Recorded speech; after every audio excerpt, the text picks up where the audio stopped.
नमस्कार। देखिए, पैरों की समस्या बहुत प्रकार की हमें मिलती है, लेकिन एक समस्या जो सामान्य है वो मैं बताता हूँ कि पैरों में हमें सुन्न हो जाता है। कब? जब हम नीचे बैठते हैं। अब आप सोचिए, नीचे हम कैसे बैठते हैं? नीचे हम आलती पालती, जिसको चौकड़ी लगाना या सुखासन या स्वास्तिक आसन, कई नाम से जो है पुकारा जा सकता है। लेकिन पूरे वर्ल्ड में अगर हम बात करें नीचे बैठने की, तो ये बैठने का यही एक सेम जो है ये तरीका होता है। अब एक चीज में आपको बड़ा छोटी सी बात है लेकिन शॉकिंग है कि हम पूरे जीवन भर एक ही पोस्चर में बैठते हैं। जैसे मेरा अगर बैठने का तरीका है, ये हमारे माइंड में जो अचेतन मन है उसमें फिक्स हो जाता है कि हमें बैठना कैसे है। हम जब बैठते हैं तो ये नहीं सोचते कि पैर कौन सा आगे रहेगा कौन सा पीछे रहेगा। ये आप भी विचार करिएगा कि जब भी आप चौकड़ी लगाकर बैठते हैं तो आपका पैर का रखने का तरीका क्या होता है। आप भूल जाएंगे कि कौन सा मेरा पैर आगे रहता है। तो अब जैसे मैं अगर बैठा हूं तो मेरा जो दाहिना पैर है ये आगे है और बायां पैर पीछे है। जब इसमें 5 मिनट 10 मिनट 20 मिनट हमारा अगर योग में अभ्यास भी है, तो अगर आधा घंटा हम बैठ गए तो फिर एक पैर जो है सोना शुरू हो जाएगा। कौन सा? जैसे बायां पैर सो गया। अब बायां पैर सो गया तो आपको शरीर में बैलेंस करना चाहिए। कैसे? जैसे एक गाड़ी होती है, गाड़ी का एक टायर अगर घिस जाए या थोड़ी सी व्हील बैलेंसिंग गड़बड़ हो जाए तो दूसरा टायर भी घिसना शुरू हो जाता है।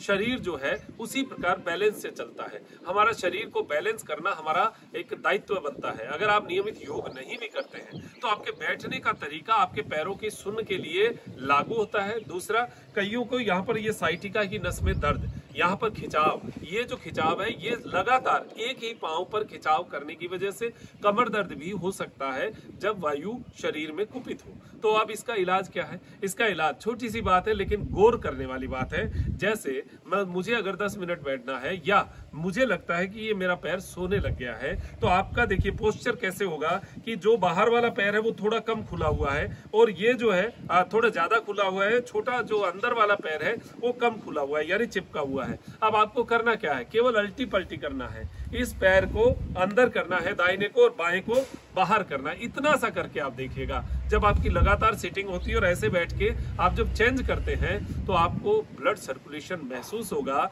कि आपका ये पैर जो सो रहा था 1 मिनट के अंदर अंदर सुन्न पूरी खत्म हो जाएगी। आपको फील होगा कि नहीं, मेरा अब ये पैर ठीक है। तो आप जब आधा घंटा या 10 मिनट लगातार बैठ जाते हैं, उठ के चलते हैं, तो पैर एकदम से सुन्न हो जाते हैं। तो आप एक काम करें कि जब भी आप बैठे तो ये अल्टा पल्टा करते रहें। 5 मिनट इसमें बैठ गए, 5 मिनट आपने बायां पैर आगे ले लिया, 5 मिनट फिर दाहिना पैर आगे ले लिया। ये छोटी सी बात है लेकिन इस पर गौर नहीं होता हमारा। आप ये गौर करके देखिएगा और इस तरीके से चेंज करके बैठ के देखिएगा। आपका देखिए अब ये पैर ज्यादा खुला है, ये कम खुला है। तो ये जो नसें हैं साइड वाली, इनको भी बड़ा आराम मिलता है। तो साइटिका की जो नसें हैं ये 40-45 के बाद जब शरीर में गैस कुपित होती है, वजन भारी होता है, शरीर को हम पूरी एक्सरसाइज या योग नहीं करते हैं, तो हमें ये समस्याएं शुरू होती हैं। तो आपका बैठने का तरीका आपके कमर दर्द के लिए, आपकी नसों के लिए बहुत जरूरी है कि वो सही हो। तो आप अगर ऐसे सही बैठेंगे तो आपका शरीर जो है वो हल्का रहेगा और ये जो दर्द और पैरों की सुन्न जो है ये आपको नहीं होगी। तो अब ये बात आप समझ गए होंगे, छोटी सी बात है, जीवन में अपनाइएगा। अब दीजिए इजाजत मुझे डॉक्टर मनोज योगाचार्य को त्रिनेत्र टीवी के लिए त्रिनेत्र योगधाम से। नमस्कार।